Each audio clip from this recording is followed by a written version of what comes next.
quiet but powerful.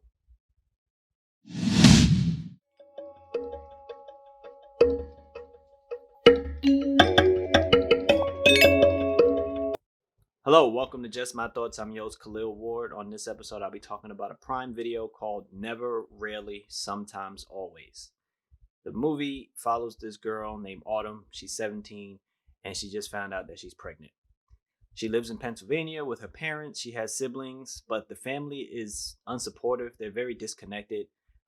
We have an opening scene with her performing at like a high school talent show. And afterwards, it's like there's no joy in the meal afterwards. You can tell that something is going on with the family. They're scattered, even though they are together. And, she didn't want to get pregnant. So she goes, to the doctor and she hears her options. She's scared, she's nervous, and she looks up, ways to have an abortion. And there are some tough moments to watch as she's trying to induce an abortion on herself. She's punching herself in the stomach. Um, but I want to focus on the way the movie is shot. It's not loud at all. It's really subtle. Nobody raises their voice. There's not a bunch of loud music or anything playing. Everything looks, I don't want to say dull, but none of the colors really pop. In this town in Pennsylvania, and she decides to go with her cousin Skylar.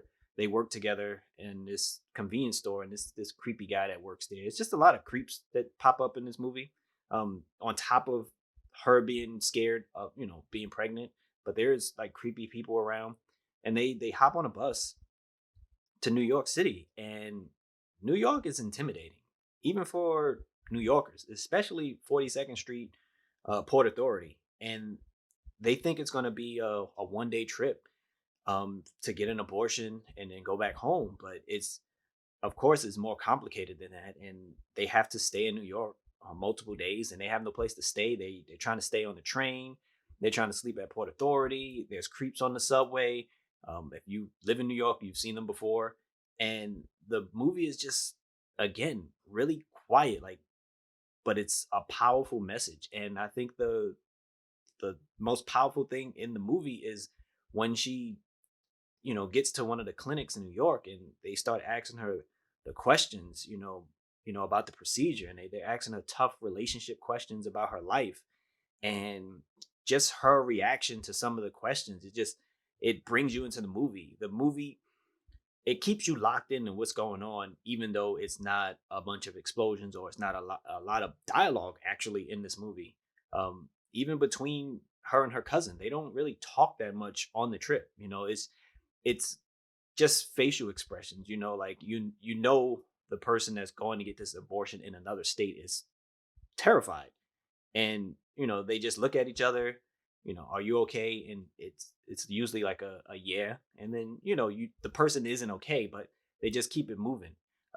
They run into somebody else in New York because they can't get back home because they've been there for so long, and it's one of the best movies I've seen this year, honestly. Again, it's it's not for everyone in terms of just hearing about the abortion process and hearing the questions and seeing what she has to go through. She's in New York City multiple days on the train at Port Authority, traveling around the city on the subway. It's confusing for a lot of people. And just to have those two women, go around and just see from her perspective, what she has to go through in terms of, you know, essentially being alone, going through an abortion. And it was a real impactful movie for me, watching it.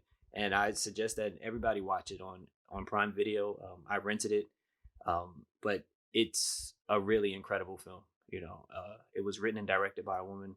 I can't think of her name. I think it's Eliza, and I really look forward to seeing more of her movies. It's a powerful experience, and I think it's something that everyone should check out.